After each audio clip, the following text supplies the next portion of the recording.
I'm going to try and explain the Keeping Quiet. It's a poem from class 12th, and I'll try my best to decipher it in such a way so that you can have a profound understanding of the entire poem.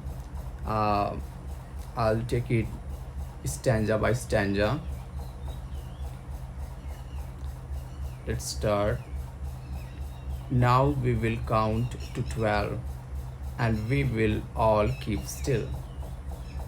For once on the face of the earth, let's not speak in any language. Let's stop for 1 second and not move our arms so much. The poet says that after he's done counting to 12, we must all abandon any kind of activities that we might have undertaken. And for once, if not all the time, we must, on this face of the earth, let's not speak any language. We understand that how the linguistic diversity sometimes engenders conflicts among people. So either we speak common language or let's not speak at all, so that we would be able to uh, wipe out the conflicts that breeds because of the language. Let's stop for 1 second and not move our arms so much. Now, we are always so anxious about the progress that we are making, or whether we are making the progress or not. We are always so obsessed with the activities, with trying to accomplish something all the time. So it is difficult for us to sit still. So that's why he says that let's not move our arms so much, let's just stop it for 1 second. It would be an exotic moment without rush, without engines. We would all be together in a sudden strangeness. For him, I think, or for all of us, all together, it may sound like an utopia. So the moment the poet says that it is going to be a spectacular moment where there would be no rush, there would be no roaring engines, because roaring engines signify separation and alienation among people. So if all that activity is dropped, then we'll find time to be together in a sudden strangeness. Fishermen in the cold sea would not harm whales, and the man gathering salt would look at his hand, at his hurt hands. Now, fishermen would stop killing whales if all kind of activity is dropped by almost everybody. If fishermen quit activities that they have undertaken, then the whales would not die, they would not be hunted, and the man gathering salt would look at his hand which is hurt. Now think about this. We are so consumed in the activities or in the work that we are doing that we do not even take a little moment out of our busy schedule to look at ourselves, to ensure our well-being. Sometimes we get hurt in the process of working, but again we would neglect it without taking a look at our well-being, without ensuring our well-being. And the man gathering salt would look at his hurt hands. Means if you drop everything, then maybe you'll find the time to look at your hurt hand and tend to it.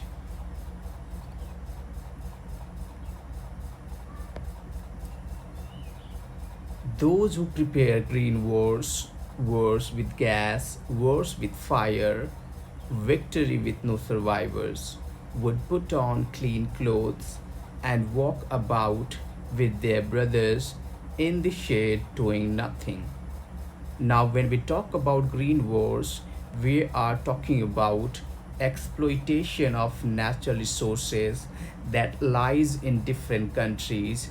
Um, Now, in the age of industrialization, I mean, let's say the post-industrialization age, the every country is seeking natural resources, and in their race to find natural resources in order to satisfy the demands in their country for natural resources, sometimes countries would wage war against different countries in order to colonize them or occupy them, or somehow um, steal away or take away natural resources of a different country, which eventually and sometimes leads to war.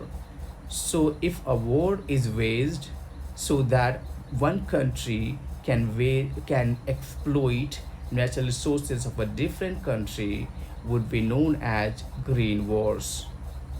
And then there's wars with gas and wars with fire. We understand about the explosives. That's what it is being talked about. For instance, the hydrogen gas and then the explosives. Now we use all kind of weapons in order to fight our wars, be it green wars or whatever. But every time there is a war, someone emerges victorious, but there are mass casualties on both sides. So the the poet wonders whether there's really any country that has emerged victorious out of such a war. Now think about this. You start patting your back saying that you have won the war, but have you not lost something when the war was being fought? You lost a lot of your civilians, a lot of your soldiers, and I think it would be a bit stupid to say that you are victorious, because both sides has lost something so valuable that can never be replenished. So if there are no survivors, then there are nobody victorious. Now those who wage wars prepare for green wars. If they quit preparing for wars, if they drop that activity, then they would put on clean clothes and walk about with their brothers.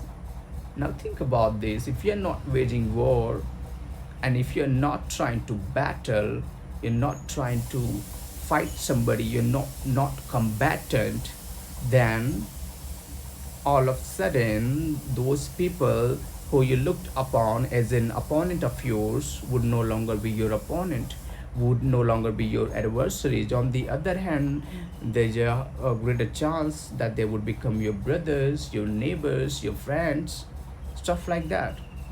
Then do you really want these weapons? No. Now what you want is clean clothes so that you can wear them and walk about with their brothers, your brothers, in the shade doing nothing, just taking your leisure time, talking to people. What I want should not be confused with total inactivity. What it means that the poet is not advocating for total stagnation or dormancy. That's what the poet is trying to allude. That he is not advocating for total inactivity, for total stagnation or dormancy. Life is what it is about. I want no truck with death. Means he does not want to deal with death. Means total inactivity is somehow equivalent to death. So he is not really advocating for total inactivity, because that would be um, pretty that would be equivalent to death.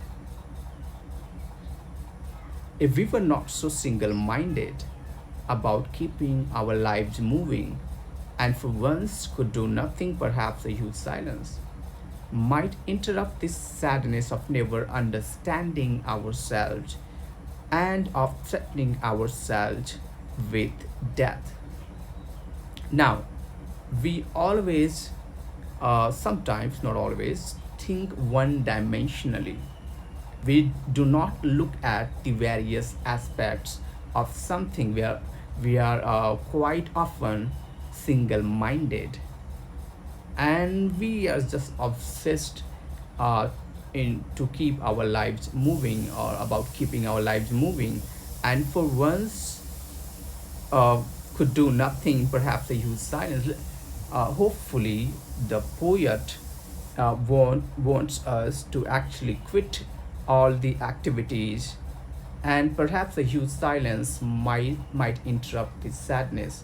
Means the we do not find the time to introspect ourselves, or maybe we do not have the willingness to introspect ourselves, to peek inside of us and find out what we are made up of, what kind of person we are, stuff like that.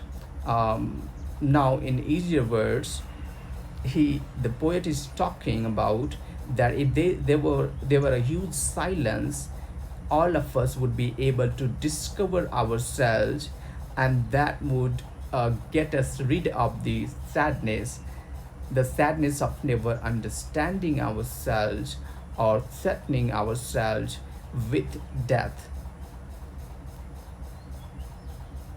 So I think I would like to elaborate this line, expound on it a bit more, about how never understanding ourselves is going to cause us sadness.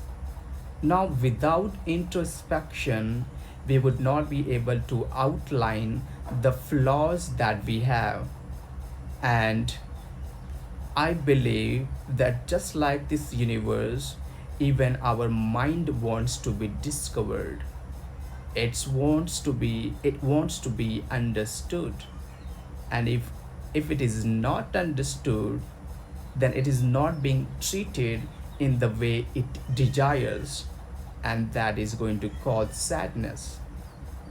And again, as I told you a while ago, that total inactivity would be equivalent to death, and that is why it is imperative that it is intervened all our activities by a huge silence.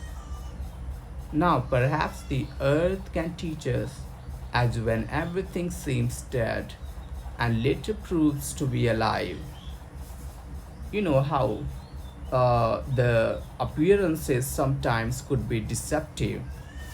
For an instance, in the season of winter, the vegetation seems to be dead.